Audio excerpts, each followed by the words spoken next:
Veja no ICL Notícias, segunda edição. Então eu vou fazer uma declaração e vou provar minha declaração.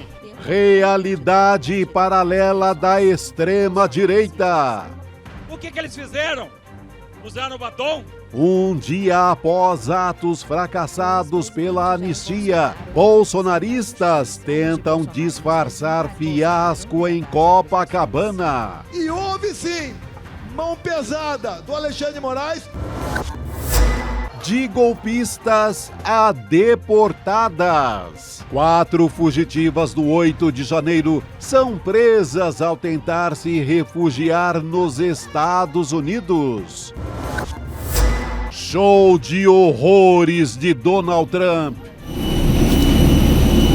O presidente passa por cima de ordem judicial e evoca lei de guerra para deportar venezuelanos.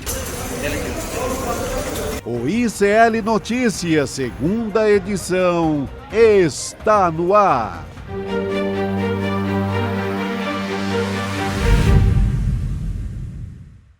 Olá, boa tarde. Seja muito bem-vindo, seja muito bem-vinda. ICL Notícias, segunda edição, está no ar. Estamos ao vivo nos canais do Instituto Conhecimento Liberta, Eduardo Moreira, no canal também da Voz Trabalhadora no YouTube. E também boa tarde para você que nos assiste pela sua TV no Rio Grande do Sul, na Pop TV. Eu e Chico Sá apostos para falar nesse dia pós-manifestações que não foram nem de perto do tamanho que a extrema-direita esperava, né, Chico? Boa noite. Meu Deus, aliás, boa tarde. Fracasso, boa tarde. O boa tarde está firmado já. Está firmado, né? Já. É fracasso retumbante, né? É isso aí. Porque não é que não foi esperado aqui, não foi nada em relação ao tal de 1 milhão prometido. Não é? Foi muito insignificante. Eu acho que mostra que essa pauta do perdão, da anistia, ela não pegou como o Bolsonaro imaginava, como todo o staff ali, bolsonarista imaginava, enfraqueceu, inclusive, a negociação na Câmara e no Senado. Porque ali ele tinha um cacife imaginário de que o Brasil todo está clamando por anistia. Você bota para jogar o jogo, na rua. O povo não estava lá. Ou seja, não tem esse desejo de anistia na massa. E não tem no Rio de Janeiro, que é a casa do Bolsonaro. Isso. Com o governador a favor, com tudo a favor. Ali nasceu, ali foi fortalecido o bolsonarismo. Naquela mesma Copacabana, naquele mesmo lugar, naquele mesmo quarteirão. Faz esse teste agora, para sentir se dá ou não dá. E vem esse fiasco, dificulta, inclusive, no Congresso. Aquele deputado que estava em dúvida, será que tem essa pressão popular toda? Viu que não tem. Então, ele sai também enfraquecido agora na proposta de projeto de anistia na Câmara. Excelente, Chico. Foi um protesto que foi convocado ali em Copacabana, como você disse. Eu conversei hoje de tarde também, não podia ser diferente, falando sobre como foi essa manifestação com o professor João César de Castro Rocha, que estava lá. Então, ele, além de trazer todo esse histórico, porque ele acompanha as manifestações desde 2018, ele também traz uma visão, né, ali olhando as miudezas do que estava acontecendo. Então, é muito interessante. Uma das coisas que ele ressaltou foi que os bolsonaristas, né, extrema-direita, as pessoas que estavam na manifestação, não têm mais a mesma energia que se tinha antes, que era assim, naquele momento, se a gente for lembrar, naquele 7 de setembro, que o Bolsonaro xinga o Alexandre de Moraes e fala, deixa de ser canalha, sai da Alexandre de Moraes. Aquele momento foi uma multidão, assim, uma efervescência. Nesse eu estava cobrindo. Então, deu para sentir, assim, era uma coisa muito forte. Nessa manifestação agora, o professor diz que ele sente que deu uma desanimada. Eu vi essa excelente observação do professor. Tem que ressaltar que ele é morador ali, ele mora na frente ali, colado. Então, ele tem uma testemunha ocular da história, não só de agora, mas ele acompanha todas as manifestações. ali como estudioso e tal, né? Vai para o seu passeio dominical e fica estudando o que está acontecendo. E me chamou muita atenção que não é que só foi pouca gente, é que os que foram também não estavam com aquela vibração que essa seita toda pedia. Era sempre muito vibrante. Exato. A gente chamava de delírio, a gente chamava de religião, seita, etc. Mas era muito vibrante. Tinha uma energia ali de quem está ganhando as ruas. E agora era tédio total. Isso sem contar o tamanho em números. Quando a gente olha que eles pediram, a extrema-direita estava chamando e esperava reunir, pelo menos foi o que eles disseram, que eu acho que isso ainda foi mais difícil ainda, né, Chico? Porque eles dizem, a gente espera 1 milhão de pessoas, só que o total foi de 18 mil. Isso segundo os pesquisadores da USP, que já fazem essa avaliação há bastante tempo, tem muita experiência nisso. Aí vai o cálculo divulgado pela Polícia Militar do Rio de Janeiro. Também muito curioso, porque a Polícia Militar do Rio já não faz mais esse tipo de avaliação. Dá uma estimativa de 400 mil pessoas. Isso a gente está falando ali no pico da manifestação, né? Só que aí o Otávio Guedes, na Globo News e no G1 também, faz uma apuração mostrando que, na verdade, o governador do Rio de Janeiro, Cláudio Castro, foi quem mandou a PM divulgar esse número. Então, bota 400 mil aí. Vai 400 e vamos divulgar 400. E o Cláudio Castro está negando, né? Um comando de polícia desse também, que aceita esse tipo de coisa, comandante da Polícia do Rio de Janeiro, que aceita uma mentira desse tamanho, de uma polícia que nem estava mais fazendo esse cálculo, porque era muito comum antes, qualquer cálculo eram as polícias militares. Você pegava aqui nos jornais de São Paulo, segundo o comando da PM, o movimento reuniu tal número de pessoas. Era praxe, era a PM que fazia no Brasil inteiro. Não é mais, não faz há séculos. Mas o Cláudio Castro, para agradar o seu amigo Jair Bolsonaro e o seu amigo Malafaia, resolveram chutar um número qualquer. Eu fico curioso para saber quando é que eles pensaram que seria 400, né? Não 500, não 300. Porque não logo, se vai chutar, chuta logo 1 milhão, que era a previsão da extrema-direita, né? Não, mas vamos colocar 400 mil. 1 milhão já é demais, né? 1 milhão já é demais, mas 400 mil também não dá. Mas eu fico assim, como é que um comandante, que eu presumo que seja uma pessoa séria, comandante da Polícia do Rio de Janeiro, aceita uma parada dessa, que é uma coisa de... isso é um conluio, aquele acordinho de bandidagem. Vamos chutar que é... O professor Castro Rocha disse que tinha ali mais ou menos preenchido, não chegava a 2 quadras, né? E foi o que a gente viu nas imagens também. Ele disse, ele que já acompanha de novo, gente, desde 2018... que já chegou, assim, a encher 16 quadras. Sim. Então, é um negócio que já foi grande, né? Dá para fazer essa comparação também com as manifestações anteriores. E a gente já tem também muitos políticos, enfim, lideranças atentas a isso, né? A deputada Renata Souza, do PSOL do Rio, acionou o Ministério Público para apurar essa história. Quer dizer, o governador Cláudio Castro está negando, mas tem essa apuração do Otávio Guedes, né, que é um jornalista muito sério da Globo News, dizendo que... Otávio, além de conhecer muito a política do Rio, ele conhece muito a polícia. Isso. Porque ele tem muita foto na polícia, trabalhou em jornal impresso lá, cobrindo polícia e tal. Então, uma apuração do Otávio em relação a esse assunto é muito confiável.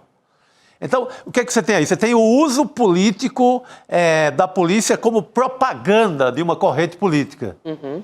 É muito sério. Isso é muito sério, Chico. Sabe, isso se fosse para valer o Ministério Público no Rio, era para derrubar governador.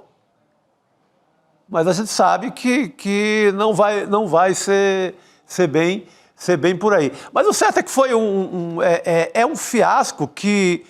diminui o poder, isso vai refletir na votação do Congresso. Quem ia arriscar, vou votar no Bolsonaro porque tem uma pressão na rua e vou votar pela anistia, se for colocado em votação o projeto, agora já pensa 2 vezes. Mesmo o Centrão vai colocar o pé nesse barco furado, Chico? Sem gente na rua...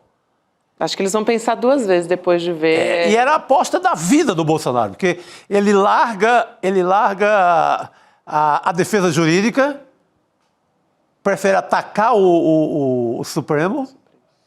O Malafaia chega a chamar o Xandão de criminoso. Então, prefere há 15 dias, agora na beira de virar réu. Você ataca a corte que vai te julgar, não é nada hábil, mas era uma aposta política. Era uma grande aposta política. Aí essa aposta fracassa. Eu também não me preparei muito para a defesa jurídica, que eu quero apostar em reverter isso na política. Fica muito ruim para todo mundo, não é só para o Bolsonaro, não. É para o Braga Neto, Heleno. Se a defesa dos caras é esse ataque frontal, imagina o ânimo de um juiz desse ao julgar essa turma.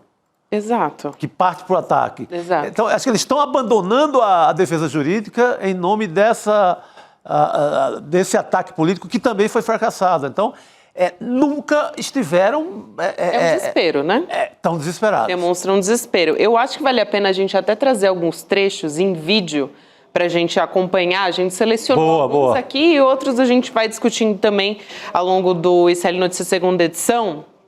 Tem uma fala do Jair Bolsonaro lá em Copacabana, que ele diz que eleição sem ele é negar a democracia no Brasil. Mas ele é contra a democracia? Exatamente, esse é o ponto, né? Achei curioso, justo ele falando em democracia. Vamos assistir esse vídeo? Por favor. Vamos lá. Eleições sem Bolsonaro é negar a democracia no Brasil. Se eu sou tão ruim assim, me derrote. E uma esperança para nós. O TSE, Tribunal Superior Eleitoral, por ocasião das eleições do ano que vem, será um tribunal isento, diferente daquele que conduziu as eleições em 2022. Tem um ponto muito forte nesse vídeo, que é essa promessa permanente que eles fazem para enganar, para fanatizar a massa, né? Ele já está apostando na nova configuração do TSE e dizendo que isso pode significar um perdão lá dentro. Isso. Então, é um grupo político que faz essa promessa permanente. 72 horas, hora para pneu, sempre para manter os fanáticos de plantão. Uma promessa totalmente irresponsável, né? Tem uma outra que o Bolsonaro chama atenção, que acho que vale a pena a gente falar também. Na verdade, o professor Castro Rocha chamou a atenção quando eu conversei com ele hoje, que é uma fala do Bolsonaro falando, olha, me dá 50% da Câmara e do Senado, coloca isso na minha mão e eu resolvo o Brasil. E aí o professor Castro Rocha chama a atenção dizendo, o que ele está querendo dizer com essa fala? O que ele quer, o Bolsonaro, é dominar o Senado a ponto de ele, de repente, conseguir pautar o impeachment de um ministro do Supremo Tribunal Federal. Quer dizer, quando ele fala isso, ele está tentando conseguir poder político, né, um plano de poder para sujeitar o judiciário. Então, esse é o plano do Bolsonaro e o professor avalia como uma das falas mais graves ali dele no palanque. Totalmente. E assim, deixando muito evidente o projeto político para a eleição de 2026, que é eleger maioria no Senado e caçar membros do STF. Ou seja, é mais um distrato ao STF agora em cima do julgamento deles. Então, essa linha, esse ataque frontal ao STF agora nessa semana, é uma coisa também meio do desespero e meio suicida, né? Vamos partir para essa linha que não tem mais ao que recorrer. E vale a pena a gente trazer também, Chico, a gente está ressaltando vários pontos aqui, porque ele teve o apoio ali de governadores, o próprio Cláudio Castro subiu no palanque e tal. Agora, importante é a figura do Tarcísio de Freitas, porque ele quer ocupar o lugar do Bolsonaro em 2026, né? Então, o governador de São Paulo estava lá e em eventos oficiais, na semana passada a gente estava falando, ele estava do lado do presidente Lula e ali imprimiu uma certa cordialidade e tal, né? Enfim, tava aquela coisa do bolsonarismo de garfo e faca que a gente sempre ressalta aqui. Só que aí, ali no carro de som, ele rompeu com isso. Foi embora. Eu até achei que ele foi longe demais, porque ele vinha imprimindo assim no discurso. Ele larga qualquer ideia daquela mentira do bolsonarista moderado, que é uma ficção, não existe, mas ele larga ao ponto de também de ataque político muito forte, inclusive ao Supremo, a tudo. Foi muito violento até porque ele vinha dando no tom do discurso dele. Mas aí eu acho que é a captação, ele quer desde já pegar todo esse eleitorado do Bolsonaro, desde já, não deixar dúvida, e se aproveitar dessa decadência do próprio Bolsonaro. É um papel ali, porque ele, ao mesmo tempo que ele faz aquela defesa do Bolsonaro, ele também pode ser chamado de um traidor, de alguma forma. Ele está ali com um objetivo muito decidido de transferir aquele voto do Bolsonaro, de transferir o prestígio político daquele eleitor do Bolsonaro para ele. Ele está indo buscar voto, já pensando em 2026. É uma figura para o próprio bolsonarismo ficar de olho, porque eu não sei até quando ele segue com o Bolsonaro. Então, aí que tá, né? Porque ele é o favorito para 2026, se o Bolsonaro realmente não conseguir reverter a inelegibilidade, eu acredito que não vá. A gente tem até uma pesquisa, Chico, o monitor do debate político da USP fez uma pesquisa de intenção de voto nesse sentido. Tem uma ONG que é a More in Common, que foi feita em parceria com eles. E os bolsonaristas que foram para o ato em Copacabana responderam. Então, olha só o cenário da pesquisa.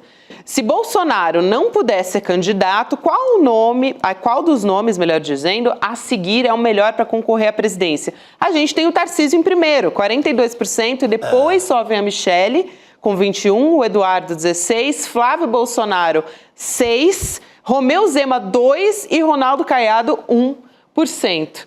O que já mostra uma virada aí, porque sempre aparecia a Michele na dianteira, em toda a pesquisa dele. Então, está dando muito certa a estratégia do Tarcísio.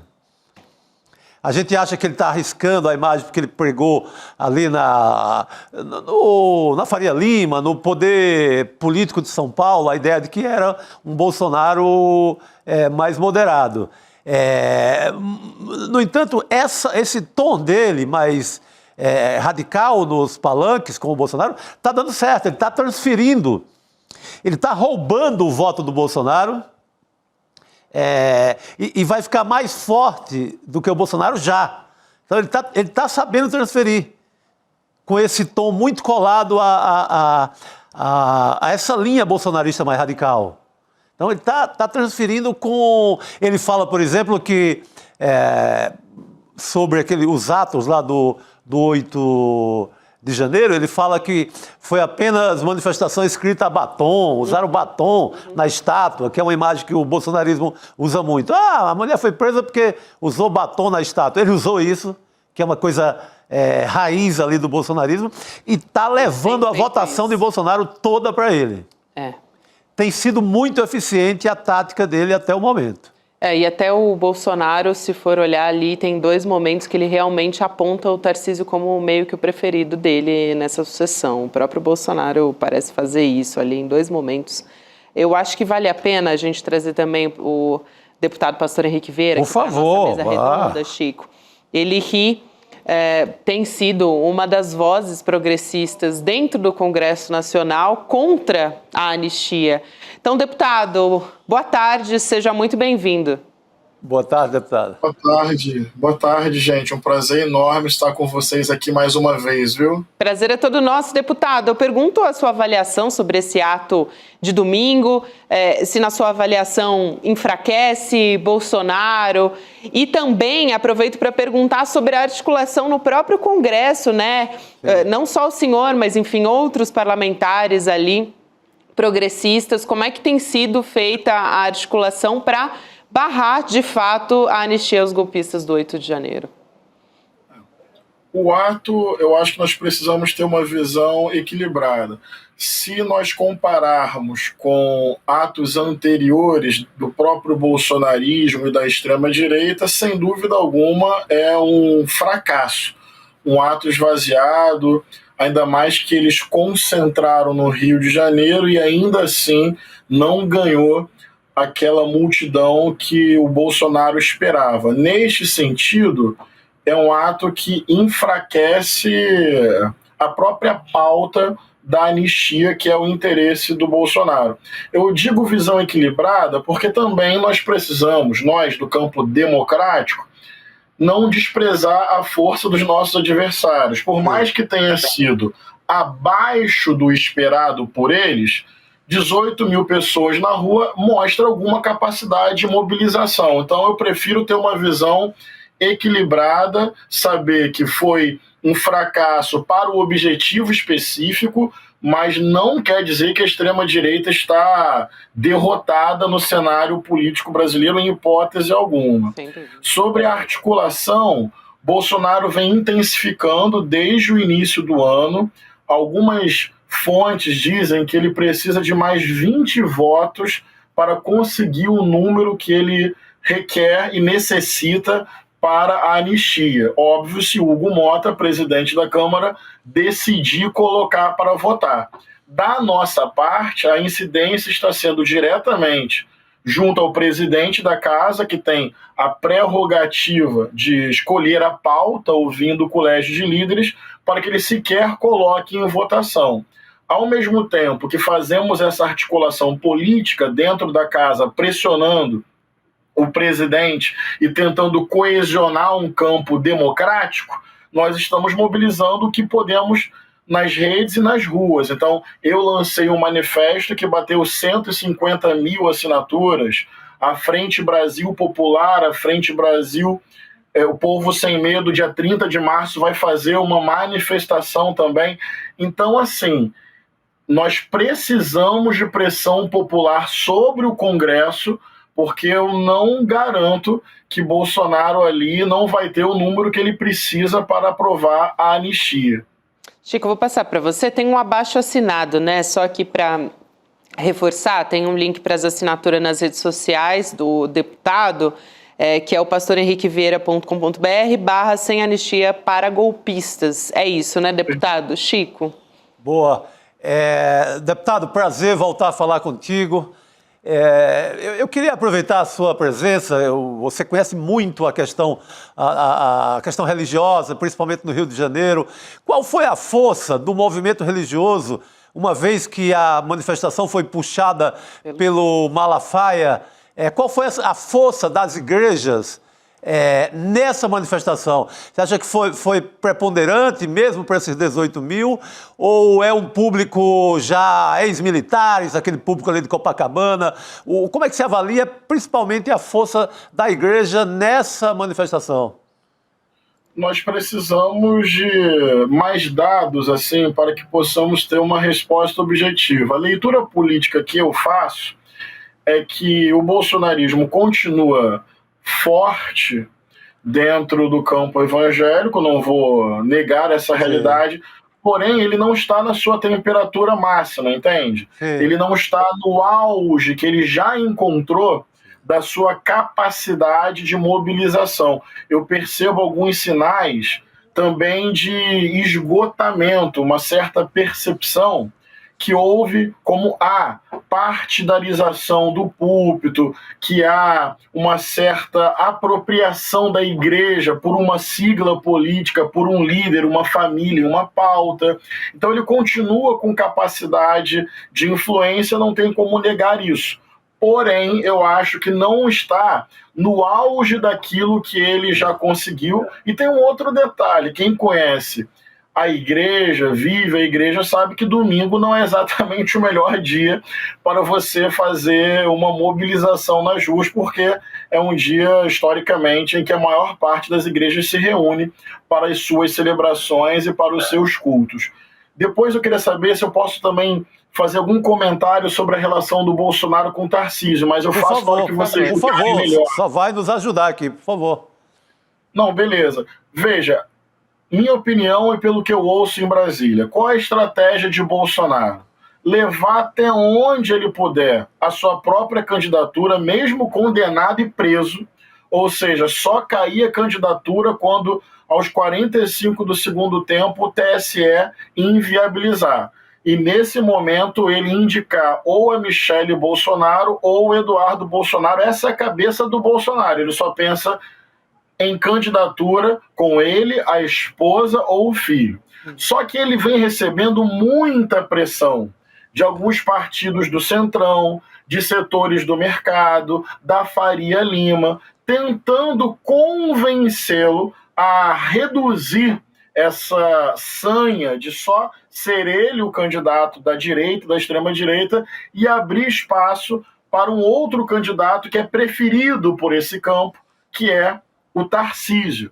Porque, em tese, supostamente, o Tarcísio passa o que vocês colocaram aí, o bolsonarismo de garfo e faca, mais protocolar, mais elegante.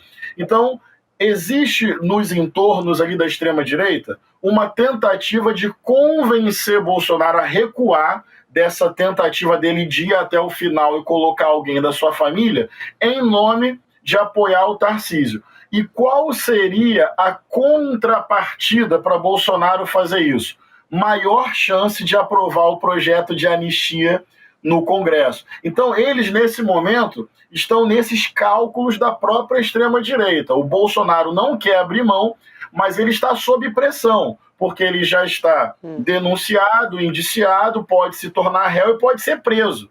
E os setores da extrema-direita que preferem Tarcísio estão usando essa pressão sobre Bolsonaro para tentar convencê-lo, como se fosse assim um jogo. Abre mão dessa candidatura, nós garantimos a anistia no Congresso, você se livra da prisão e Tarcísio é candidato. Então, nesse momento, minha leitura de fora, que eu ouço nos bastidores de Brasília, é o debate lá nos bastidores da extrema-direita. O que me cabe dizer para o grande público? Tarcísio é Bolsonaro, é política de ódio, política de violência, política de intolerância, política de machismo, misoginia, antiambiental e contra o povo trabalhador. Então nós precisamos, na minha opinião, do campo democrático, identificar Tarcísio tal qual ele é. Ele é um radical da extrema-direita. Eu acho muito importante a sua avaliação aqui, deputado, sobre isso. Eu também quero te ouvir sobre essa afirmação do Bolsonaro sobre uma suposta aliança com o Kassab. Antes disso, a gente vai rodar aqui o vídeo e aí, na volta, a gente comenta. Vamos lá. Deixo claro aqui, esse 50% aqui, Mauro Mendes e Tarcísio. Não é PL, não. Tem gente boa em todos os partidos. Eu, inclusive, há poucos dias, tinha um velho problema e resolvi com o Kassab em São Paulo. Ele está ao nosso lado, com a sua bancada, para aprovar a anistia em Brasília.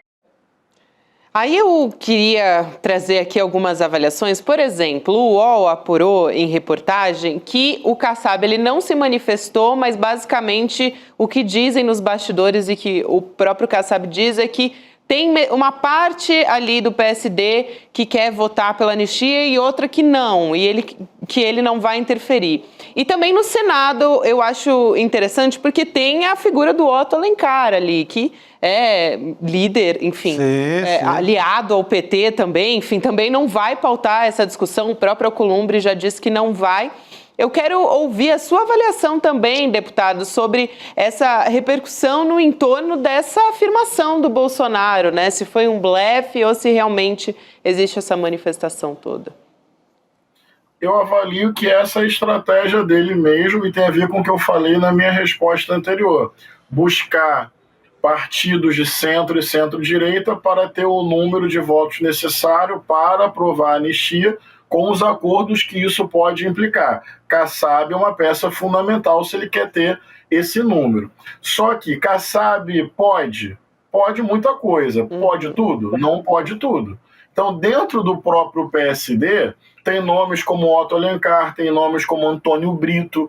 Então, tem uma ala radicalizada, extremista, vou usar o termo que eu acho melhor, tem uma ala extremista dentro do PSD que vai fácil com Bolsonaro, mas tem ali algumas figuras de muito poder e influência, citando dois nomes aqui, Otto Alencar e Antônio Brito, que na minha opinião não pactuariam em hipótese alguma com o projeto de anistia. Posso me equivocar, a vida que segue. Então, Kassab pode, a estratégia de Bolsonaro é por aí, mas ele não pode tudo, e quando ele faz um ato que politicamente sai esvaziado, ele fica com menos trunfo, inclusive, diante do próprio Kassab, na minha opinião. Então, assim, o cenário é indefinido, tem jogo a ser jogado. Eu acho que a partir desta semana, os bastidores de Brasília, que já estavam aquecidos, a pauta do plenário está fria, mas a pauta dos bastidores está muito aquecida com o debate das comissões permanentes da Casa, deve se definir esta semana, e com esse debate sobre a anistia. O que está aquecido agora vai pegar fogo, porque é o famoso vai ou racha. Bolsonaro não vai conseguir, durante muito tempo, prometer uma anistia sem que ela se concretize. Uma hora isso vai cair ou na fatalidade da anistia ser aprovada ou no descrédito dele de ficar falando alguma coisa que se comprova como blefe. Por isso, a importância de mobilização do campo democrático para colocar os olhos e a pressão sobre o parlamento para a gente ajudar a esfriar, arquivar, enterrar essa pauta da anistia, porque é uma chance histórica nesse país de responsabilizar peixes grandes, inclusive com estrelas de general, que tentaram um golpe contra a democracia. E isso é grave, porque é gente que ama tortura e odeia o povo. É isso, deputado. Perfeito, deputado. Quero muito agradecer aqui a sua presença. É sempre um prazer ouvir o senhor, que está com uma avaliação muito sóbria também do ato que aconteceu, né? Muito importante para a gente. Obrigada, deputado. Até uma próxima. Muito obrigado. Um fraterno abraço. Um abração, querido. A gente chama também Rodrigo Viana aqui com a gente, continuando falando desses atos de ontem. Rodrigo, sério, urgente. Bem-vindo à nossa mesa, diretamente do Sério e Urgente. Tomei uma água e já voltei. Deu uma respirada. Eu queria chamar aquela foto que ficou muito emblemática, se der tempo aqui da gente mostrar. Vamos mostrar. O Bolsonaro ali no palanque, né? Enfim, falando sobre a anistia. E aí a gente teve um clique, olha só, tá aí na sua tela, do fotógrafo Alexandre Cassiano, que é do jornal o Globo, que mostra ali atrás, né, um sem anistia, que é uma faixa que foi colocada na janela. Foi um estudante de 18 anos, viu, Rodrigo? O João Pedro Fagundes, que falou para o Globo: eu quis mandar uma mensagem para os golpistas e os seus apoiadores de que o povo brasileiro não esqueceu e não vai esquecer a criminosa tentativa de violar a democracia. Foi muito bom poder representar milhões de brasileiros com a mensagem. Parabéns. Olha a sagacidade do João Pedro. Foi, né? muito. O cara comunicou mais do que qualquer coisa, né? Foi. Aí sim, foi uma frase que valeu por 1 milhão de pessoas. Foi. Não, isso aí, essa foto entra para a história, né? Sim. Talvez a última manifestação de rua do Bolsonaro antes de começar o julgamento, e ele tomou um sem anistia na cabeça, além de ter tomado também esse público baixo. Ele botou a culpa nos cariocas, né? Diz que o pessoal acordou tarde para ver foi o Malafaia. Bom, mas o Malafaia não entende tanto das camadas populares, pelo jeito, não. Dos cultos, e ele quer dizer que a Zona Oeste do Rio, por exemplo, vai acordar, a Zona Norte do Rio vai acordar mais do que 7, 8 horas do dia. Não acorda, é o povo que acorda cedo, está todo lá. É porque o pastor tocou num ponto aí, o domingo é dia de culto, também então talvez já comece a haver uma despolitização daquela igreja que estava muito colada no bolsonarismo. Talvez esteja preferindo de novo Jesus Cristo, o culto a Bolsonaro. Um pedaço dos evangélicos do Rio de Janeiro rompeu com o bolsonarismo, né? O Ottoni de Paula, né? Que outro dia foi até entrevistado aqui no Série Notícias Primeira Edição, que apoiou o Eduardo Paes no Rio, criticou o Bolsonaro, continua sendo de direita e tal, mas rompeu com o bolsonarismo, disse que se arrepende de ter entregue o púlpito da igreja dessa maneira para o bolsonarismo, que eles estão não preocupados com a igreja, mas com o projeto de poder deles, né? Então, pode ser, isso é um dos diagnósticos. Eu vi sua pergunta para o uma primeira revisão, né, da igreja neopentecostal no Brasil, de que se a gente continua colocando o Bolsonaro antes de Cristo, pode ser muito ruim para a igreja. Já está, né? Já está ruim. Mas o Malafaia continuou bancando o jogo e fez o ataque mais frontal ao Alexandre de Moraes, veio do Malafaia, né? Chamou de criminoso. Nós vamos falar daqui a pouco. O Bolsonaro também, né? Chamando de alexandrismo. Alexandrismo. Mas eu acho que o mais grave foi do Malafaia chamando de criminoso e dá até a impressão que ele está provocando, ele está querendo um processo. Tá pedindo, sabe o cara que está pedindo para ser expulso do jogo? É que o Flávio Bolsonaro, ele insinua que o Alexandre de Moraes é assassino, porque morreu um dos golpistas, né, que acabou morrendo e tal, enfim. E aí ele faz essa insinuação, como se o Alexandre de Moraes É grave tivesse também, gravíssimo. culpa, então Não, é muito grave. Agora, a gente pode também trazer um outro expoente, a gente está falando aqui de extrema-direita, né? E sobre como nesses últimos anos a gente teve alguns expoentes nessa luta, né? No caso da ciência, por exemplo, na época da pandemia e tal, a gente teve um nome muito importante para lutar contra o negacionismo, que foi o Miguel Nicoleles. Nossa, né? foi um dos que mais colocou a cara, né, para lutar contra o que o Bolsonaro estava fazendo. E um dos maiores neurocientistas brasileiros, né, Sim, Chico? ele alertou que no tempo que o Bolsonaro disse que é gripezinha, ele já alerta que olha, é pandemia e é braba, vamos ter cuidado. Ele estava na época à frente do consórcio do Nordeste. Ah, é? Isso faz com que a região seja a primeira a cuidar mesmo da pandemia, que iria se instalar um pouquinho tempo depois. Então, é uma figura importantíssima naquela luta contra o negacionismo. Isso. E por que eu tô falando dele? É aí que tá. Por que nós estamos falando do Miguel Nicoleles? Ele não foi a Copacabana, não iria? Não foi. Não foi, de jeito nenhum. Mas ele é o entrevistado de hoje, do Chico Pinheiro Entrevista, às 7 horas da noite. Eu achei maravilhoso. Professor emérito, ele é escritor, médico, neurocientista. Ele sempre colocou o dedo na ferida, inclusive, falou que tinha que falar. Nessa conversa com o Chico, ele vai trazer diversos desses aspectos e tal, mas ele vai falar também sobre como a ciência, né, pode ser agente de transformação social. Ele tem um projeto, o Projeto Macaíba, então vai falar de política. No Rio Grande do Norte, né, o projeto dele, não é isso? Sim. Vai falar também sobre o presidente Lula, sobre o governo, sobre Dilma Rousseff, sobre política internacional. Ele teve agora na China, foi condecorado lá com uma comenda muito importante do governo chinês. É um dos cientistas brasileiros mais conhecidos do mundo. Né? Vamos assistir um trechinho da entrevista para ver o que nos espera? Vamos lá.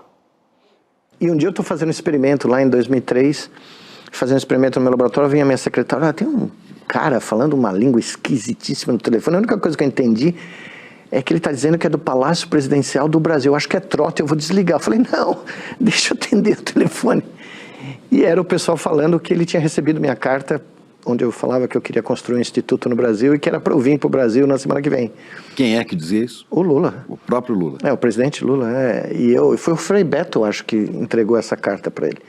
E eu vim, despenquei dos Estados Unidos para o Brasil para encontrar com ele, e aí ele me mostra onde você quer fazer esse instituto no mapa lá na sala dele, eu acho. Foi na sala dele, no Palácio Planalto. Aí eu pus o dedo lá em Macaíba. Por que o Rio Grande do Norte? Porque eu queria fazer algo para demonstrar a tese que a ciência é um grande agente de transformação socioeconômica, né? Principalmente social. O meu lema é esse, desde então. A ciência como agente de transformação social.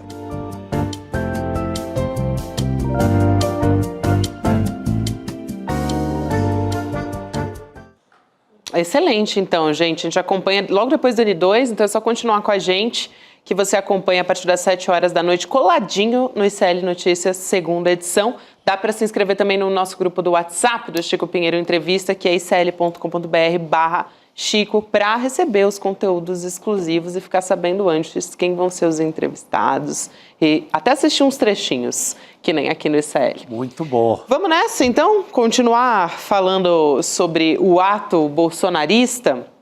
Achei muito interessante que o pastor Henrique Vieira fez essa observação, né? Se comparar com os atos anteriores do Bolsonaro, foi um fracasso. O próprio Bolsonaro disse isso, deixou escapar. Ele deixou escapar. Falou? Nós mostramos uma frase aqui no ICL Urgente mais cedo. Muito bom. A gente pode trazer o Cacá, então, para falar? Por favor. Trazer a avaliação dele sobre isso. Ele também estava escrevendo, né, avaliando como é que foi esse ato. Cacá, boa noite. Boa noite. Olá, Gabi, Rodrigo, Chico. Prazer mais uma vez estar aqui com vocês. Prazer é todo nosso, Cacá. A gente quer saber o que você achou também, né, além do que você achou sobre Bolsonaro, né, sai pior desse ato ou não, mas também sobre como você avalia o tratamento ali, não só do Bolsonaro, mas do Flávio Bolsonaro, do Silas Malafaia, sobre ministros do Supremo e essas falas, né, bastante agressivas. Gabi, eu cheguei a escrever um artigo que deve sair quarta ou quinta-feira, que se chama Prenda-me se for capaz. Eu acho que o Bolsonaro abandonou a defesa técnica, claro que os advogados deles não devem concordar com isso, e partiu com um confronto político mesmo. É inacreditável, no momento em que nós temos marcado o julgamento do recebimento da denúncia, a agressividade com que se viu ontem naquele ato. Foi algo, claro, o ato politicamente foi ótimo, porque foi um fracasso absoluto. Eu até eu conversei com o Boulos hoje, que eu achei que o Boulos é que tinha convocado, eu vi que o deputado disse que é um grupo que está convocando, e a convocar um ato especificamente contra a anistia agora, eu sou completamente contrário. Eu penso que o fracasso do ato pela anistia foi tão grande que fala por si. Se fizer agora e a esquerda não colocar, os democratas não colocarem 500 mil pessoas, vai, de certa forma, voltar a falar em anistia. A anistia ontem tomou um tiro, essa é a realidade, porque foi um fracasso o ato. Mas o que mais me impressiona como advogado é analisar o que ocorreu. Quer dizer, você tem um presidente da República, um ex-presidente da República, que vai quase certamente se tornar réu no dia 25 ou 25 e 26, por unanimidade, e faz um ato com 4 governadores de estado, com o Malafaia sendo super agressivo. É inexplicável. Eu cheguei a conversar com algumas pessoas da hipótese de ser num momento de desespero, porque existe ainda um certo movimento que diz assim, não, se prenderem o Bolsonaro, vocês vão ver o Brasil parar. Eu não acredito em nada disso. Eu acho que se tiver uma outra manifestação agora, em vez de 18 mil, vai ter 1.800 pessoas. A hora que ele virar réu, se tiver, vai ter 180 pessoas. E a outra não vai ter manifestação porque vai estar preso. Então a situação é muito grave. Me parece que é uma provocação mesmo para que se tente. Eu sempre fui contrário à prisão preventiva, você sabe a minha posição. Acho que a prisão preventiva é a última raça, é só quando realmente tem algo muito grave. Mas eu achei extremamente grave a agressão ao Supremo, porque, veja bem, a base de todo o movimento golpista se originou numa tentativa de desmoralizar o judiciário. A gente tinha um Congresso, como já disse, cooptado, e era necessário desmoralizar o judiciário. Então, é inacreditável que nesse ato do Rio de Janeiro ontem, eles tenham sido agressivos, citando nominalmente o ministro Alexandre. O que parece é que houve um desespero, uma tentativa, talvez, de realmente tentar uma preventiva para polarizar e para ir levar a coisa só para o lado político. Eu falei aqui um pouquinho antes, Cacai, que parece aquele jogador que está cavando a expulsão, né? O Malafaia, especialmente, quando fala sobre o Alexandre de Moraes, ele diz, eu vou dizer e tal, o Alexandre de Moraes é um criminoso. A gente tem o vídeo. Tem o vídeo, isso que eu ia falar. Vamos assistir o vídeo, daí depois o Cacai comenta especificamente. Primeiro, assim, o que significa isso e qual pode ser o objetivo? O Malafaia quer ser interpelado, quer ser preso. O Bolsonaro estava do lado. Vamos ver a imagem, é muito forte. E houve, sim, mão pesada do Alexandre de Moraes por ocasião das eleições de 22. Por exemplo, segundo decisão dele, eu não podia mostrar a imagem do Lula defendendo o aborto. Gente, esse é o vídeo do Bolsonaro falando sobre eleições de 2022, dizendo que o Alexandre de Moraes teve mão pesada, que não deixa de ser grave, mas agora sim a gente vai trazer aqui o vídeo do Silas Malafaia. Vamos lá. Fazer aqui declarações fortes e vou provar, porque eu não vim aqui para fazer acusação leviana. Então eu vou fazer uma declaração e vou provar minha declaração. O ministro Alexandre de Moraes é um criminoso! É algo inacreditável, assim, nós estamos há 10 dias do julgamento do recebimento da denúncia. O Malafaia, tem uma importância muito menor, está ao lado, se dirigindo ao público, mas se dirigindo ao Bolsonaro, que vai virar réu dentro de 10 dias. Eu só posso entender isso como um desespero, sem dúvida nenhuma, mas, mais do que isso, eu acho que é uma estratégia. A estratégia de esgarçar o máximo e de provocar o judiciário persiste. Essa é a estratégia deles. Isso não pode ser jurídico, gente. A defesa jurídica, eu acho que já viu que perdeu, que vai perder. Ele vai se tornar réu dentro de 10 dias. A instrução vai ser rapidíssima. Antes de setembro, nós temos esse processo terminado, já falei para vocês isso aqui, e ele está condenado. Então, eu penso que isso é uma estratégia. Nós não podemos esquecer que tinham 4 governadores no palanque. 4 governadores. a manifestação foi um fracasso? Claro que foi, 18 mil pessoas, embora seja muita gente, é um fracasso para uma manifestação que pretendia que tivesse 1 milhão de pessoas. Por isso é que eu acho que não é hora de convocar a manifestação especialmente contra a anistia, porque eles já deram munição suficiente para mostrar ao Brasil que a anistia não é pauta para o Brasil, não é pauta para o povo brasileiro. Se nós discutirmos isso, claro, quer conversar sobre a 6x1, a questão do trabalho, quer conversar sobre a proximidade de 31 de março, isso é uma outra história. Tem muita pauta que os democratas e a esquerda podem estar na rua. Mas agora o que me preocupa é entender por que fizeram esse esgarçamento tão violento, xingando inclusive o ministro Alexandre de Moraes, há 10 dias do recebimento da denúncia. Para mim, é uma estratégia de desespero, até mesmo para forçar talvez um pedido de prisão, porque agora nós tivemos deputados de um partido político que pediu algumas providências também no processo que acontece. Tudo que não deve acontecer agora é um ato mais forte do Supremo Tribunal. Vamos deixar o processo ter a sua normalidade. Agora, se a provocação chegar a um ponto X, a normalidade passa a ser a prisão preventiva. Essa que é a questão. Você sabe o que vai acontecer se decretar a prisão preventiva do Bolsonaro? Ele vai ser preso. Não vai acontecer nada mais do que isso. As pessoas falavam, se acontecer um processo, o Brasil vai parar. Não para nada. Nós vamos anistiar Bolsonaro. Não anistia nada. Está lá 18 mil pessoas na rua. Então, nós temos que entender esse movimento, e o Supremo Tribunal é maduro para isso, porque está sendo provocado desde o início do governo Bolsonaro, como um gesto político, como opção política do Bolsonaro, evidentemente dos seus principais apoiadores. É claro que a essa altura, tudo que o Tarcísio não quer, embora ele esteja lá, é que não haja anistia. E se não tiver anistia, ele, Tarcísio, é uma opção. Se tiver anistia, não é opção, deixa de ser opção. Então, assim, ali é um bando de pessoas fazendo um jogo político, mas o que me interessa como advogado criminal é analisar por que essa provocação ao Supremo há 10 dias do recebimento da denúncia. Não é normal. E antes não estava assim, né, Cacai? Nas outras manifestações estavam, parece que pisando em ovos ali. O Bolsonaro não falava, colocava até na boca do Silas Malafaia. Isso, havia uma preocupação. Mas existia uma preocupação, né? Eles ligaram o botão do desespero, entendeu? Eu pensei que você ia falar outra coisa. Ligaram o botão do dane-se. Ligaram o dane-se. Eu penso com você. Eu acho que, de certa forma, essa pode ser uma estratégia, porque foi muito violento no momento em que nós estamos, todos nós já virados para esperar. A anistia é claro, nós temos que acreditar que o Congresso Nacional pode discutir o que ele quiser. Isso é óbvio. Mas eu repito, a estratégia jurídica parece que foi abandonada. Eu acho que já se viu que não há saída jurídica. Os casos são muito parecidos, as preliminares já foram todas julgadas, a materialidade é evidente e a autoria do Bolsonaro é escancarada.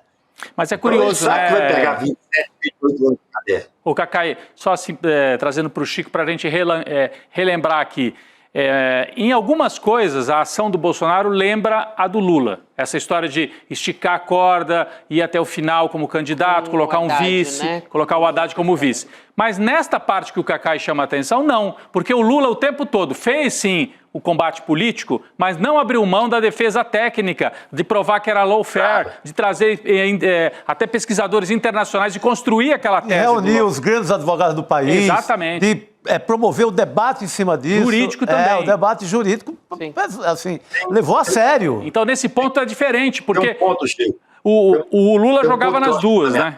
Uhum. Diga. Tem um ponto fundamental que o próprio Lula gosta de falar, que ele fala assim, como é que o Bolsonaro pode falar anistia se não houve processo? Eu, desde o início e o tempo todo, eu disse, eu sou inocente e vou provar a minha inocência. Sim. Em todos os momentos, ele deu entrevista na cadeia dizendo isso, eu vou provar a minha inocência e vou provar os interesses daqueles que estão me perseguindo. O Bolsonaro é o contrário. Desesperado falando em anistia, quando ele vê que não tem sequer pessoas suficientes para falar seriamente no projeto de anistia, ele começa uma agressão ao Supremo Tribunal num momento extremamente... Olha, eu advogo no Supremo há 40 anos. Você imagina se um cliente meu vai chegar em qualquer momento, não é 10 dias do julgamento, não, e vai agredir o Supremo Tribunal. Ele perderia o advogado na hora. Falar, então eu vou para casa. Não tenho nenhuma dúvida disso. Eu vou para casa, né? Não, imagina, se você não acredita na defesa técnica, nós não somos políticos. Então, foi muito grave o que aconteceu ontem. Foi bom sob o aspecto que eu acho que comprovou que a anistia não é uma pauta que realmente sensibiliza o Brasil. Mas foi preocupante imaginar que o Bolsonaro talvez esteja julgando para esse título do artigo meu que sai essa semana. Prenda-me se for capaz. E tem uma coisa, Chico, que eu chamei a atenção também no ICL Urgente um pouco mais cedo. Parece que está um pouco de salto alto, assim, a família Bolsonaro, porque até esse tipo de fala, esse prenda-me se for capaz, tipo, ninguém me segura, eu sou quem faz e acontece. O filho, o Flávio Bolsonaro, deu uma entrevista para o UOL hoje dizendo: meu pai elege até um poste. Deixem ele preso que ele elege quem ele quiser. É uma confiança total nessa... Um certo delírio, eu acho, assim, misturado com estratégia. Não sei até onde vai a estratégia e onde começa o delírio também, né? Você vê, Rodrigo, na lista dos presidenciáveis tem 3 Bolsonaro. A Michelle e 2 filhos. É algo incrível que vocês passaram agora. É algo inacreditável. É um negócio em família, Chico, e Cacá e Gabi. Sempre foram... Os negócios lá sempre foram em família. Totalmente. Mas você pega o Tarcísio jogando com toda a habilidade possível. Eu acho que ele passou do ponto no comício, ontem, no palanque ontem, que ele é agressivo contra o STF. Diz que rolou uma estranheza entre os próprios ministros do Supremo, que ele costumava ser mais habilidoso politicamente. E ele vai e resume toda a quebradeira que houve no 8 de janeiro ao uso de um batom numa estátua. Foram lá e pintaram uma estátua de batom, foram presos por isso? Eu acho que ele quis jogar com a plateia, garantiu o voto dele com aquela plateia, mas ele passou um pouco do ponto para... essa nova... os donos do poder que estão com ele. Totalmente fechados com ele. Mas é uma configuração difícil para o Tarcísio, né, Gabi? Porque, quer dizer, o problema dele que seja difícil, porque ele está nesse jogo. Mas, de um lado, ele vai publicamente e diz: coitados, uma moça que passou um batom e está presa. Sendo que os caras quebraram tudo, invadiram os 3 poderes com a ajuda de militares para dar um golpe. Depois ele vai nas reuniões privadas, todo mundo sabe, e diz: pessoal, calma lá, eu tenho que falar algumas coisas, vocês me entendam. Então, ele fica mal com os ministros do Supremo, porque ele diz uma coisa e faz outra em público, e fica mal com o Bolsonaro, porque o Bolsonaro, de alguma maneira, fica sabendo que em privado ele está dizendo: não, isso é exagero, eu tenho que falar uns exageros aqui, porque senão... Ou mesmo na semana passada, quando eu estava ali com o presidente Lula, porque tinha que estar como governador de São Paulo, e também fica o mal-estar, né? O famoso mal-estar com os bolsonaristas. Mas é um jogo assim, ele está tentando, mas ontem eu concordo com o Chico, ele passou do ponto porque ele fez essa comparação descabida e deve ter tocado o alarme lá no Supremo Tribunal, né, Cacai? Ele minimizou o ataque que a gente viu no 8 de janeiro, né? Na verdade, isso pode ser analisado de diversas formas. Quem é ali que, nesse momento, interessa ao Supremo? Bolsonaro. Na verdade, todo mundo que falou julgou o Bolsonaro mais para a cadeira de réu. A gente tem que pensar sobre esse aspecto. Aquela reunião, aquele ato foi péssimo para o Bolsonaro. As pessoas criticando o Supremo, isso é péssimo para o Bolsonaro. O Tarcísio, para o Malafaia, que não são denunciados... é ruim sob algum aspecto, os ministros podem ficar chateados, mas não é uma coisa que tenha tanta importância. Para o Bolsonaro, foi gravíssimo. Sabe-se lá se o Tarcísio queria, era isso mesmo, era falar: olha, eu preciso liquidar de vez a fatura em relação ao Bolsonaro, isso eu não tenho como analisar. Eu digo que, juridicamente falando, o ato em si, para quem está há 10 dias de ser julgado pela corte, foi um desastre. E, claro, quem contribuiu para esse desastre? Principalmente o próprio Bolsonaro, mas também todos aqueles que foram agressivos. Não tenho dúvida disso. Não, vai lá, pode concluir. Não, é o que eu estou querendo dizer. Nós temos que pensar que o ato foi terrível para quem vai ser julgado pelo Supremo em 10 dias. Sim, é o abandono da defesa. Contribuíram quem? Todos eles. O Tarcísio foi péssimo para o Bolsonaro, Malafaia foi ainda pior para o Bolsonaro. O Bolsonaro já é ruim porque ele é o Bolsonaro. Então, acontecer isso há 10 dias do julgamento é espantoso se você for pensar que nós teríamos que estar preocupado agora em fazer uma defesa técnica. Acho que eles ligaram... Pode concluir, Cacá. É o que nós falamos, eles ligaram o desespero e vão realmente partir, talvez até para uma tentativa de forçar uma prisão, porque isso poderia causar certamente um impacto maior. Tem uma outra coisa que eu comentava com o Chico antes, que o Bolsonaro traz na fala dele, que me chama muita atenção, E me parece preocupante também, o professor Castro Rocha também já fez essa observação algumas vezes sobre como o Bolsonaro, a intenção real, assim, de projeto de poder de Bolsonaro neste momento é o Senado, porque é o caminho que ele poderia trazer, por exemplo, pautar impeachment de ministros do Supremo. Então, na fala dele, ele fala, olha, eu quero mudar o destino do Brasil. Como é que eu posso mudar o destino do Brasil? Se me derem 50% da Câmara e do Senado. Eu queria te ouvir sobre isso, né, Cacai? Porque é uma estratégia para tentar sujeitar o judiciário, para além dessas falas que são ali verborrágicas. Para jogar um poder contra o outro, né, Gabi? É grave. Total. Gabi, há 2 anos atrás, eu estava voltando da Champions League e tive com um senador muito importante, e que à época foi ministro do Bolsonaro, e ele falou comigo assim, Cacai, nosso objetivo principal, talvez único, é fazer grande maioria do Senado Federal. Isso há 2 anos atrás. Ele falou, nós precisamos, saiba disso, quero que você saiba.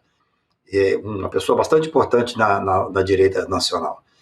Nós já temos uma estratégia que é ganhar de forma larga o Senado Federal para que a gente possa pressionar o Supremo Tribunal Federal e deter a pauta. Porque, por exemplo, você veja, o Alcolumbre já disse que a anistia, ainda que seja levada na Câmara, não será pautada no Senado Federal. O Senado, como são 81 apenas senadores e pessoas com muita experiência, lá você tem ex-presidente da República, você tem ex-governador de Estado, ele até então era um lugar extremamente mais, eu diria, mais maduro para tratar das questões nacionais. Eu me lembro que o doutor Petrônio, o ex-ministro da Justiça, certa vez perguntado para ele, o que é melhor, o Senado ou o céu? Ele disse que o Senado é melhor porque não tem que morrer. Mas isso é o Senado anterior, o Senado de antigamente. O Senado atual é um Senado que dá às vezes, não é possível que essa pessoa é senadora da República. Não é possível que o fulano de tal é senador da República. É muito diferente, porque o Senado representa o Estado. Por isso é que você chega lá no Congresso Nacional, o pirizinho está voltado para baixo. Na Câmara, que representa a população, está voltado para cima. São coisas simbólicas. Mas o Senado Federal e você tem toda a razão, é o objetivo principal da ultradireita. Porque através disso, você tem impeachment do Supremo, você tem colocação de uma pauta que interessa. Tanto é que você vê hoje a discussão que se dá no Senado, às vezes de forma assustadora. Você vê a composição do Senado hoje, é algo extremamente preocupante.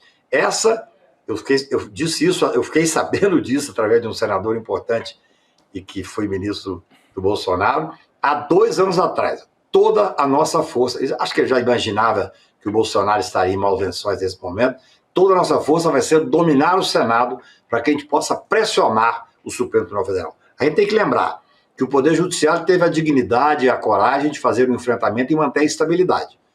Então, a ameaça a um senador da República, de um senador da República, no Senado forte de ultradireita, ao Poder Judiciário, no meu ponto de vista, pode ser motivo de extrema instabilidade institucional. Nossa, é um alerta muito importante, bem preocupante, né? Só para lembrar que nós vamos, em 2026, renovam 2 vagas do Senado, né? Porque na última renovou uma vaga só, agora são 2. Então, se eles tiverem uma votação forte, eles ficam com uma proporção ainda maior no Senado. Em muitos estados brasileiros, no Sul, no Sudeste, no Centro-Oeste, já são os bolsonaristas, têm 2 ou 3 vagas já, né? Agora, isso pode se ampliar. Se ampliar e eles chegarem a ter 50 e poucos senadores, aí fica muito complicado, tanto para impeachment de ministro, mas é isso que ele falou. Anistia também. Anistia, então, porque vamos dizer que o Alcolumbre barre a anistia agora. Daqui em 2027, eles podem falar, vamos tirar da gaveta e votar, entendeu? Essa é a estratégia. Exatamente. Essa é a estratégia que eu ouvi de uma pessoa extremamente forte do outro lado há 2 anos atrás. Perfeito. Olha só. Ô Gabi, acho que tem uma fala também, a gente está falando do Malafaia, né? Do Malafaia que atacou o Alexandre de Moraes, mas ele não atacou só o Alexandre de Moraes, ele deu uma sacaneada no povo do Rio de Janeiro, né? A gente já falou aqui, mas não sei se botamos a fala completa no ar aqui do Malafaia. Você viu? Vamos colocar agora. Vamos colocar? Vamos lá. A gente tem aqui para ler aqui na tela, né, a fala do Silas Malafaia. Ele diz o seguinte, abre aspas então. Eu disse para o Bolsonaro que domingo de manhã no Rio de Janeiro não é o melhor lugar para se fazer manifestação. Eu avisei ao Bolsonaro, carioca no domingo acorda mais tarde, se der praia piora, tem jogo de Fla-Flu. Mas ele, não, vamos fazer, depois fazemos um em São Paulo. Que aliás teve um mato, assim, pequenininho lá na Paulista, que deu meia dúzia de gato pingado. Tinha quase nada. Ensaiaram em outros lugares. Salvador tinha 10 pessoas, no Recife tinha a padaria Boa Viagem, 4, 5 no balcão, e por aí fora, né? Sabe que é reduto do Bolsonaro. Lisboa, 18. Lisboa, 18 pessoas, Nova York, 14. O Cacai fez uma conta aí, né? Eles começaram com 18 mil, vão cair para 1.800. E quando o Bolsonaro foi preso, pode fazer 18. Os 18 da Papuda. Eles podem ir lá para frente da Papuda e faz a manifestação. Teve já os 18 do Forte, os 18 da Papuda para homenagear o Bolsonaro na prisão. Vai ficar nisso aí. Mas a culpa não é do pessoal que acordou tarde, porque o Malafaia disse que o pessoal queria ver o Fla-Flu à tarde. Eu entendo, eu preferiria ver o Fla-Flu. Era 4 da tarde. Era bem mais tarde. E achar que a Zona Norte do Rio de Janeiro dorme até 10, 11 horas da manhã, acho que não conhece muito o Rio, um lugar que ele tem muitas igrejas, mas não conhece. O que interessa é que a anistia não é uma pauta prioritária hoje, por isso que eu disse ao Boulos que eu achava que não deveriam fazer dia 30 um manifesto contra a anistia. O contra a anistia já foi no domingo. Exatamente. Não é uma pauta popular.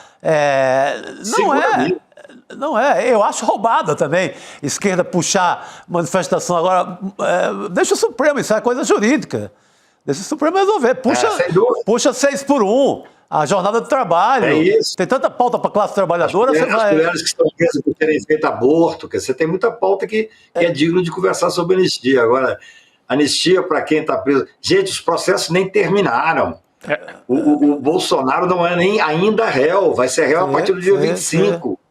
Quer dizer, nós não podemos entrar no jogo da direita e da ultradireita no meu ponto de vista. Está muito certo. Talvez, concordo certíssimo. Totalmente. É isso aí.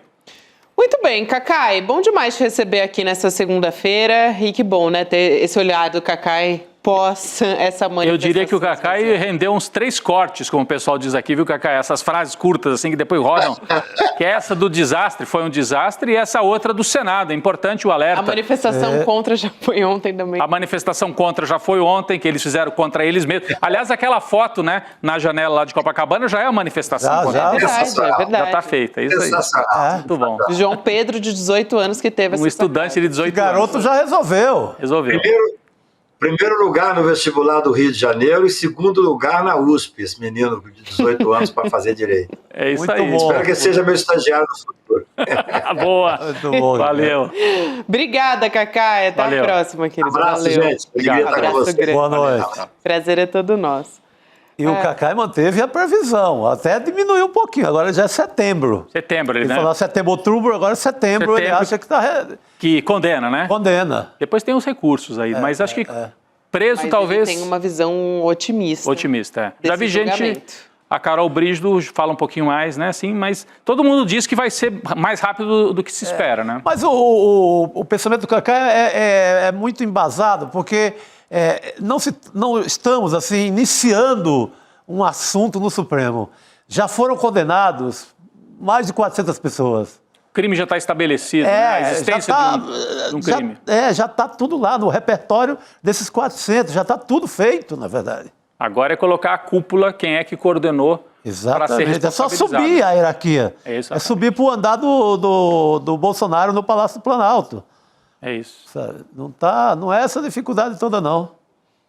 E a declaração do Silas Malafaia, né, falando de Fla-Flu e tal, só joga contra eles próprios, né? Porque se a prioridade dela é assistir ao jogo também, é porque... porque essa pauta não mobiliza. E eu vi muita gente da direita falando isso, né? O próprio Alcolumbre fala isso. Essa não é uma pauta do povo brasileiro. Não é. Interessa ao Bolsonaro, a família dele. Né? Não é uma pauta do povo brasileiro. As pessoas querem saber de diminuir o preço do alimento, se vai ter isenção do imposto de renda, de 5 mil, etc. Né? Aliás, teve muita gente, Chico, Rodrigo, daqui a pouco o Jabel Chad vai chegar para contar uma história para a gente, porque teve muita gente acreditando, né, nessa anistia, enfim, até por outros líderes da extrema-direita em outros países, né? Teve gente que fugiu para a Argentina e depois fugiram para um outro país aí, que nós daqui vamos a mostrar pouco já. A gente vai trazer essa história. Mais especificamente, vou dar um spoiler aqui, a gente vai falar sobre gente que tentou asilo nos Estados Unidos ali, a proteção do Donald Trump por ser um líder da extrema-direita nos Estados Unidos, mas a gente sabe que a política... Mas aí é que você vê a importância do Bolsonaro fanatizando essas pessoas. Pois é. No caso, o Eduardo Bolsonaro, né? E a família confia, esse pessoal que fugiu para os Estados Unidos. Acredita? Claro, o cara está o tempo inteiro, o Trump é nosso, ele não vai... Sabe, ele acha que vai ser, que é o paraíso da extrema-direita do Brasil, corre para lá achando que vão saber que ele está ali com a camisa da seleção brasileira e que não vão prendê-lo.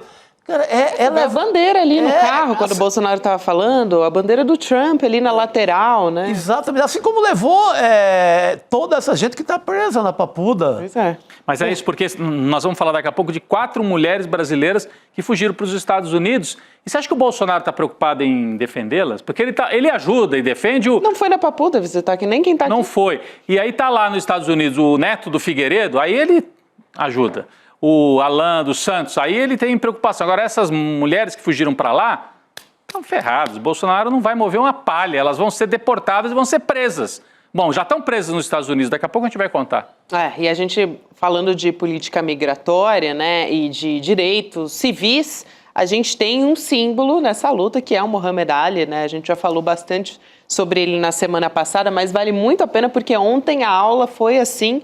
Realmente, essa história que a filha dele traz nessa conversa com o Eduardo Moreira, né? A Mariam Ali, ela contou as histórias de por que ele foi esse grande líder, né? Por que ele é esse símbolo, muito para além da luta, aliás, do papel dele como no esporte e tudo mais, ele também nessa luta pelo direito das pessoas negras ali nos Estados Unidos. Então, se você perdeu, dá tempo de assistir em icln2.com.br. Vai ter um replay, viu, Rodrigo? E a gente também tem os presentes, né? Para além dessa conversa com o Eduardo Moreira, a gente também vai garantir essas mesmas condições, né? Para quem se tornar membro do ICL depois que assistir, então, o replay, para você que não assistiu.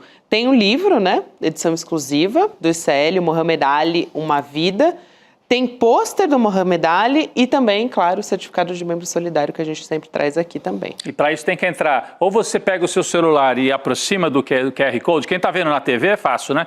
Pega o celular, aproxima no QR Code, aí você põe só o seu e-mail e aí se inscreve para assistir a aula. Ou você digita icln2.com.br e acompanha a reprise desta, não é uma aula, né? Desta conversa com a filha do Muhammad Ali contando detalhes sobre a vida dele. Gabi? Isso aí. Importantíssimo. Importantíssimo. Então a gente pode acompanhar. Para quem assistiu e quer assistir de novo também dá, né? Para receber o acesso a essa aula histórica mais uma vez. Então vamos nessa, seguir aqui conversando, falei sobre Estados Unidos e que a gente conversaria com o Jamil Chad para contar uma história para a gente. Vou trazer aqui um resumo sobre essas 4 bolsonaristas que migraram ilegalmente para os Estados Unidos, pensando que o Donald Trump ia falar: venham, vou receber vocês de braços abertos. Não foi, lógico, o que aconteceu, né, gente? A gente está acompanhando, desde que o Trump sentou na cadeira do dia que ele assumiu, ele já teve uma política bastante agressiva contra os imigrantes. Então, a ICE, que é a Polícia de Imigração e Alfândega nos Estados Unidos, confirmou a prisão de pelo menos 4 dessas fugitivas do 8 de janeiro que tentaram, gente, entrar de maneira ilegal nos Estados Unidos. A Raquel Lopes, você está vendo aí na sua tela, a Raquel Lopes, de Santa Catarina, a Rosana Gomes, de Goiás, Michele Alves, de Limeira, interior de São Paulo, e também a Cristiane da Silva, de Santa Catarina. Todas elas fazem parte desses golpistas que fugiram para a Argentina inicialmente, né, e depois teve um pedido de extradição do ministro Alexandre de Moraes, e aí elas fugiram de novo para chegar nos Estados Unidos e foram presas. Chico, é muito interessante, porque elas são 4 mulheres. 3 foram presas no dia seguinte após Donald Trump. Olha só que simbólico. Acharam mesmo que estava 50 dias, então, de detenção. Primeiro tem a primeira ilusão dessa gente toda foi fugir para a Argentina confiando no Milei. Porque também na ilusão bolsonarista que é aliado, que é amigo. O que é que o governo Milei fez? Aplicou a lei, que era extraditar para o Brasil. E começou a mandar alguns, ou seja, não confie na família Bolsonaro, que você acaba na cadeia. É isso. A pior coisa é confiar em Bolsonaro. Ver esse povo foi para Puda, enquanto o Bolsonaro já estava pedindo Pix e recebeu 17 milhões. Então só pensam nele. Só. Não caia nessa. 600 pessoas recusaram o acordo com a Justiça. O ministro Veloso contou outro dia, o ministro Veloso, presidente do STF. Barroso, que Veloso. Porque essas pessoas confiaram no Bolsonaro e preferiram ir para a cadeia do que fazer um acordo que bastava passar uns dias sem ver rede social, pagar uma multa e fazer um cursinho ali, básico e rápido, sobre democracia. Transação penal que eles falam, né? Você não cumpre uma persecução pena. Persecução penal, que era uma moleza. O que preferiram? Continuar como massa de manobra do Bolsonaro. Bolsonaro segura essa manifestação do Rio agora com a desculpa de que tem gente presa irregularmente. Então essas pessoas estão servindo de massa de manobra, estão na cadeia porque recusaram um acordo para satisfazer ao bolsonarismo. E o Bolsonaro esperto, com toda uma equipe de advogados, forçando para que eles preferissem a cadeia, com a promessa que vão ser perdoados depois, a fazer esse acordo e se livrarem. Teve família que forçou o parente a fazer o acordo.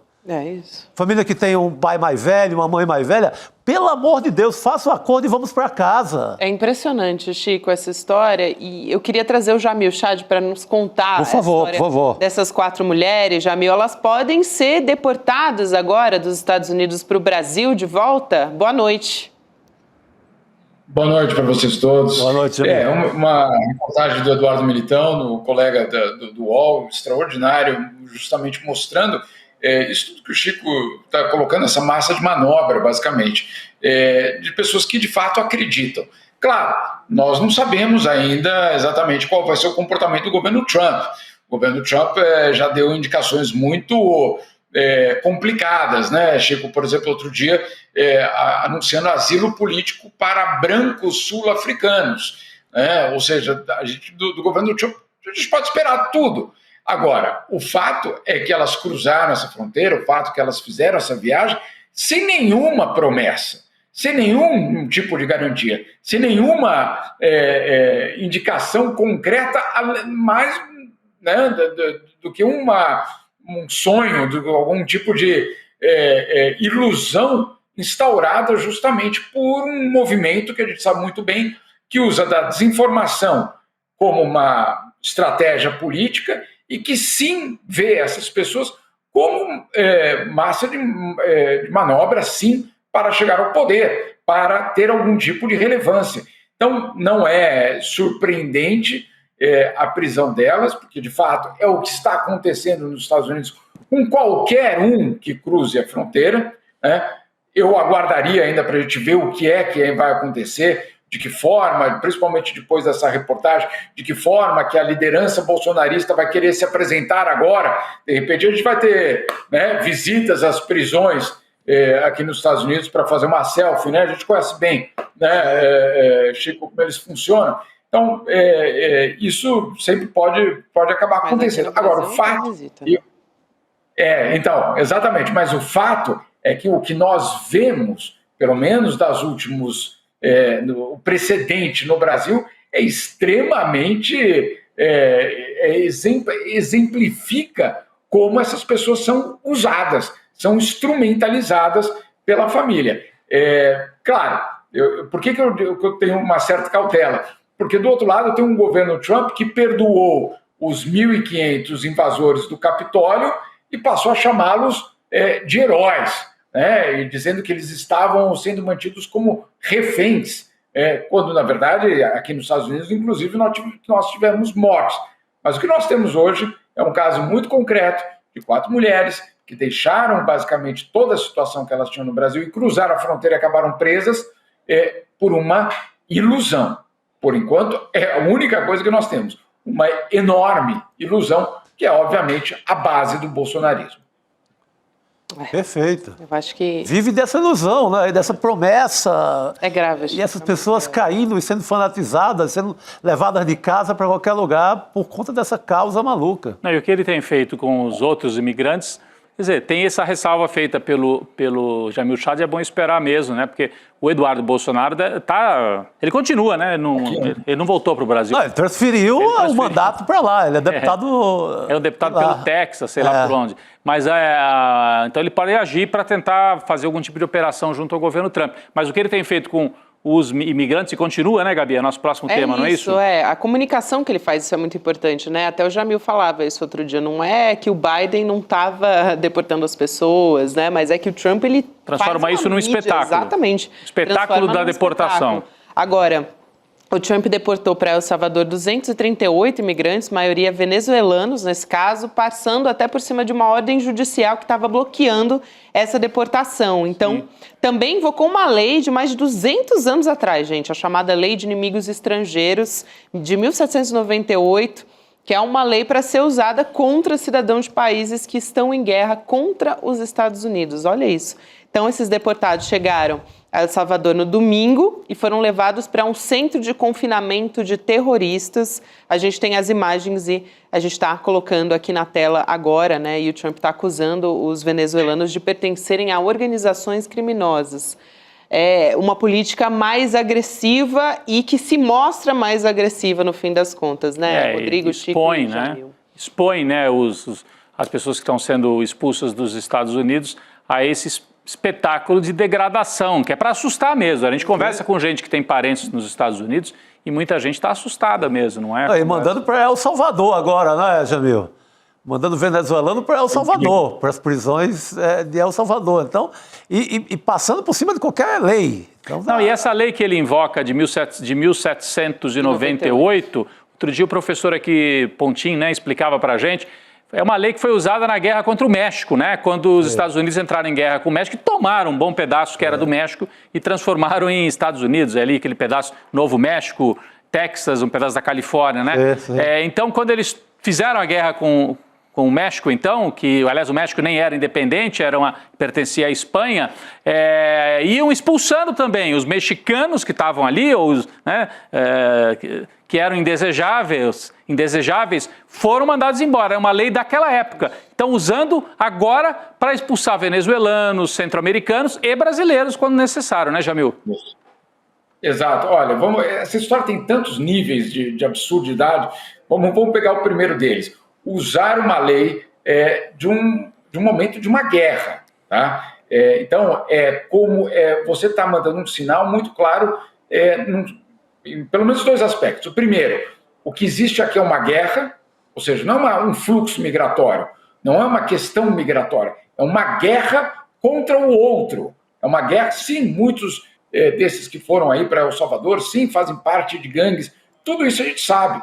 Agora, o primeiro ponto, Trump ignorou as leis do seu próprio país, ignorou a decisão judicial do seu próprio país e foi buscar justamente numa lei de uma guerra, de um momento de uma guerra do país, para, obviamente, passar por cima do judiciário. Então, existe, em primeiro lugar, e nós não entramos ainda no debate sobre o imigrante, venezuelano, o que seja, em primeiro lugar, você tem aí uma ruptura em relação ao Estado de Direito, usando justamente uma lei de um momento excepcional, que é uma guerra. Não, o governo americano não está em guerra, né? Não há uma declaração de guerra, não há uma situação de guerra no país, mas ele usa uma lei nesse sentido para, obviamente, atropelar o judiciário. Então, esse é o ponto número 1. Ponto número 2, essas imagens que vocês estão vendo, essas imagens são absolutamente chocantes. Né? É como se nós estivéssemos tratando, obviamente, do pior grupo terrorista que jamais fez parte da humanidade. Eu não me lembro de imagens dessa sobre a Al-Qaeda. Eu não me lembro de imagens dessas na época do auge do terrorismo nos Estados Unidos, do terrorismo islâmico. Eu não me lembro de uma violência tão grande, obviamente espetáculo, né? Em termos de espetáculo, contra um grupo específico. E aí tem um objetivo, como o Rodrigo colocou, instaurar o medo. Essa é a mensagem. Olha o que eu faço com quem viola qualquer tipo de regra. Obviamente, nós sabemos que vários desses são acusados de estupros, tem tudo ali, sem dúvida nenhuma. Agora, o que não tem é Estado de Direito. Né? O que não tem nessas imagens, essas pessoas vão cumprir prisão e vão enfrentar a justiça em El Salvador, um país que, sinceramente, eu desconheço na história recente nossa, um país que se presta ao serviço de ser a prisão de uma superpotência. Eu desconhecia isso. Terceirização da prisão, né? Você terceiriza fora do seu país as prisões, né? Os Estados Unidos já fazia isso de certa maneira com Guantánamo, mas sob a administração dos Estados Unidos, né? Sim. Mas lá na ilha de Cuba. E o próprio posicionamento do Bukele também, né? Ele falou também, né, Gabi? Você tem aí? Tenho. Nayib Bukele, né? Ele zombou da decisão da Justiça dos Estados Unidos de bloquear a deportação. E aí, quando os venezuelanos desembarcaram, ele foi na rede social e fez o comentário: ops, tarde demais. Porque tinha uma juíza, não sei se o Jamil ia comentar isso, teve uma juíza que chegou a bloquear a deportação e o Trump desconheceu essa decisão da juíza, foi isso mesmo? Assim, como é que ele cassou a decisão? Não, ele alegou que o avião já estava em voo, né, que já estava voando, e que, portanto, não podia mais fazer nada. Agora, a informação, obviamente, que os jornalistas aqui começam a investigar é o fato de que, claro, eles sabiam que aquela decisão estava para sair e apressaram justamente a decolagem do voo. Então, tem como eu disse no começo, tem um número tão grande de absurdos nessa história que até, na verdade, ele exemplifica de uma forma muito, muito cruel o que é hoje o governo Donald Trump, que viola as próprias leis do país, que passa por cima do judiciário, que usa um país centro-americano para terceirizar uma prisão. Você tem toda a razão, Rodrigo. Guantánamo, mas Guantánamo, como você colocou, é uma base americana. Sim. Nós estamos agora falando de um país centro-americano que se presta ao serviço de ser o receptor e que foi pago, né, Jamil? Foi pago pelos Estados Unidos. Está sendo pago para fazer isso. Está sendo pago. Os Estados Unidos pagando 6 milhões de dólares para o governo de El Salvador. Mas vamos lá. Que soberania tem esse país quando ele se submete a ser a prisão de um outro país? Né? É impressionante essa história em termos... Agora, o que fez o presidente de El Salvador falou, não, para os americanos é pouco dinheiro, mas para nós é muito. Bom, como assim? E a questão de segurança do país, e a questão, insisto, da soberania. Essas pessoas não cometeram crimes em El Salvador. Essas pessoas não são salvadorenhas. As vítimas dessas pessoas tampouco são de El Salvador. Então, por que elas estão cumprindo uma pena de prisão ali? Obviamente, é um desmoronamento da soberania daquele país de uma forma brutal. Esse é um segundo ponto. E o terceiro é, obviamente, que o Rodrigo já citou, a questão do medo. Você colocar isso como um exemplo para a população. Eu não sei se todos vocês são criminosos, estupradores ou assassinos, mas tomem tento, né? Porque olha só o que pode acontecer com qualquer um que esteja fora, vamos dizer assim, do que nós possamos considerar como a lei. É absolutamente dramático o que acontece aqui. É realmente assim, é surreal essa história, né? Quando você vai trazendo os desdobramentos, parece que vai ficando cada vez pior também.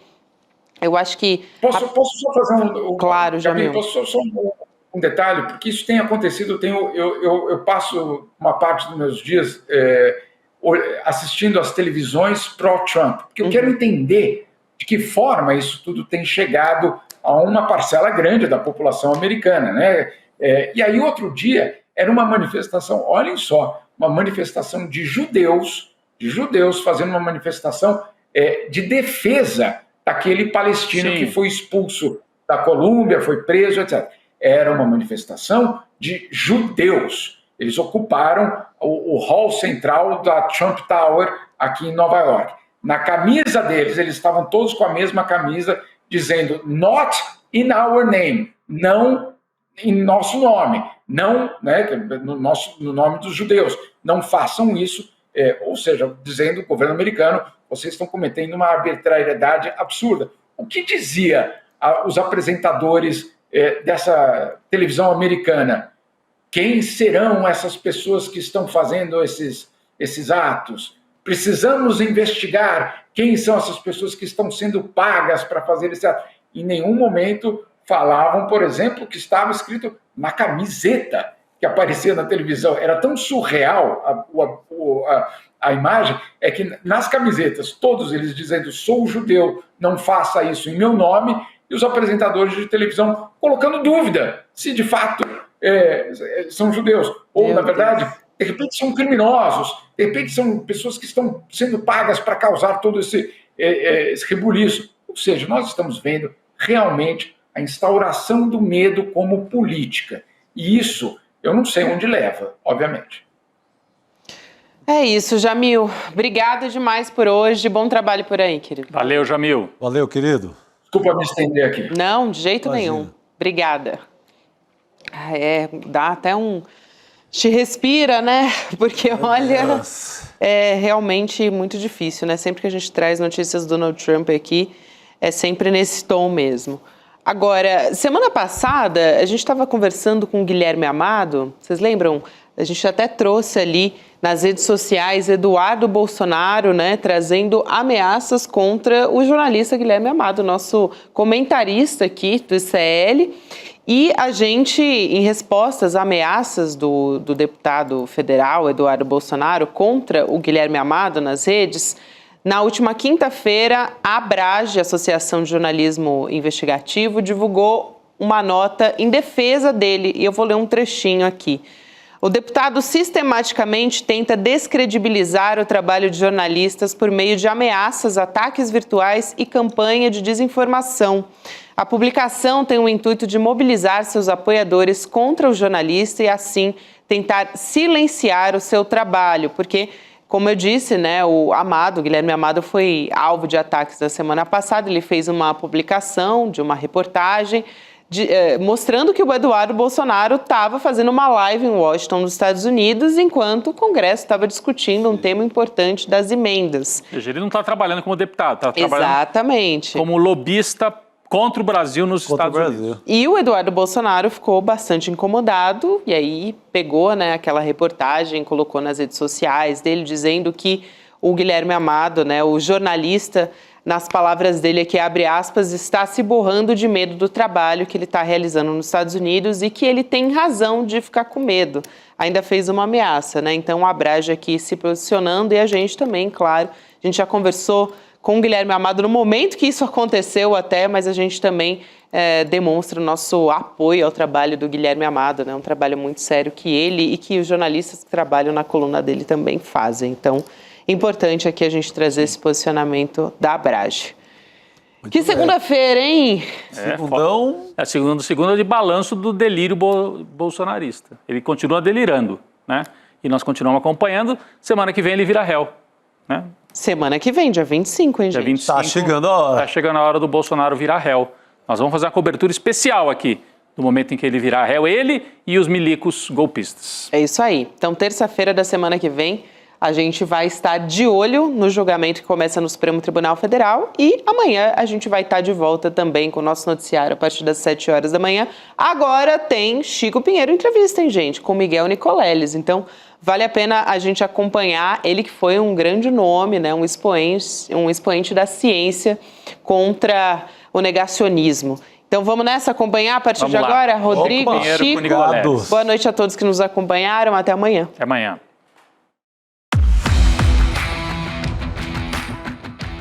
Sem duplo sentido nenhum. O evento da história de Muhammad Ali, narrado pela filha dele, Mariam Ali, foi uma porrada no queixo. Deixou todo mundo na lona, de tão abismado com a força desse furacão chamado Muhammad Ali. Se você não participou desse evento, pelo amor de Deus, você tem que assistir. Você e todos os seus amigos e amigas, para se sentir inspirado, para se sentir impulsionado pela história dessa lenda. A gente resolveu liberar o replay para muitas pessoas que assistiram poderem assistir novamente e para você que não assistiu ter essa chance. Vai ficar por pouco tempo no ar e no final a gente reservou uma surpresa para quem quiser fazer parte da comunidade do ICL também. Um abraço e bom vídeo.